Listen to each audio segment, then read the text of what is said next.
আসসালামু আলাইকুম। অনেকে হচ্ছে ফেসবুক আইডির অভাবে ভোগেন। তো আপনাদের ফেসবুক আইডি দরকার। ফেসবুক আইডি আপনারা সচরাচর পান না। অনেকেই কিনে নিয়ে কাজ করেন। তো আইডি দিয়ে অনেকেই অনেক কাজ করে, মার্কেটিংয়ের কাজ হয়। তো আইডি কীভাবে আনলিমিটেড খুলবেন? আপনি প্রথমে হচ্ছে প্লে স্টোরে যাবেন। প্লে স্টোরে গিয়ে সার্চ করবেন ট্যাম্পমেইল। ট্যাম্পমেইল সার্চ করার পর হচ্ছে এই ট্যাম্পমেইলটা আছে, এইটা ইনস্টল দেবেন আপনি।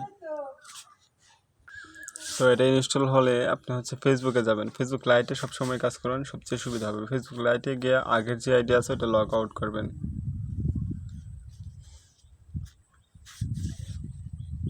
এটি লগ আউট হওয়ার পরে এখানে হচ্ছে আপনি আইডি খুলতে যাবেন, নতুন আইডি খুলবেন।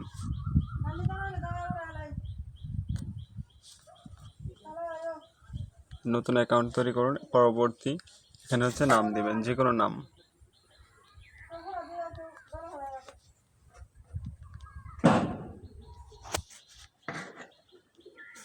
তারপর হচ্ছে এখানে যে নাম্বারটা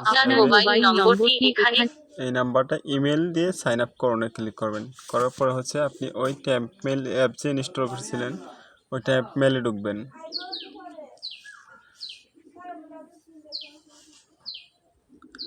এখানে আপনি ক্রস করবেন, ক্রস করার পরে এটা কপি করবেন। এখানে কপিতে ক্লিক করলে এই ইমেলটা কপি হয়ে যাবে। তো আপনি এখানে আগে যে ইমেলটা এটা সরাইয়া আপনি ওই ইমেলটা আনছেন ওইটা ওখানে বসাবেন। বসানোর পরে একটা ডেট অফ বার্থ দিবেন, দিয়ে দিলেন লিঙ্ক, পাসওয়ার্ড দিবেন।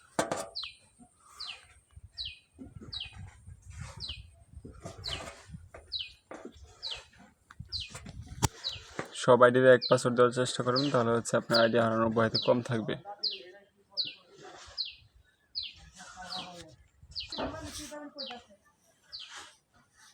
তারপর হচ্ছে এখানে যে কোডটা চাইবে এই কোডটা অবশ্যই ইমেইলে কোড পাঠিয়েছেন ওই ইমেইলে কোড চাইবে, আপনি ওই ইমেইলে ঢুকবেন, ট্যাম্পমেইলে ঢুকবেন। ট্যাম্পমেইলে ঢোকার পরে মাঝখানে যে ইনবক্স আছে এখানে ক্লিক করলে দেখতে পাবেন একটা কোড আসছে।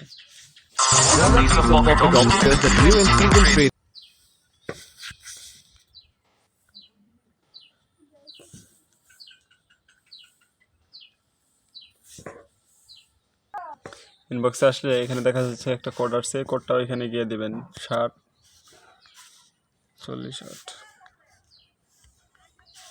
ঠিক আছে দিবেন।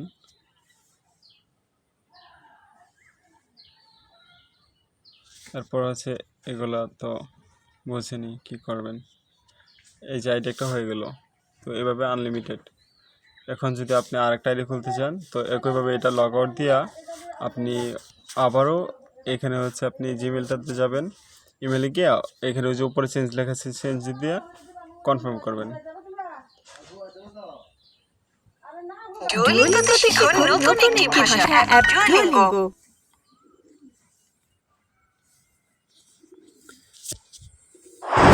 চেঞ্জ হয়ে গেল। এভাবে একটা চেঞ্জ করে এটা দিয়ে আরেকটা খুলবেন, খোলার পরে আবার এখানে আপনি ক্লিক করে চেঞ্জ করবেন।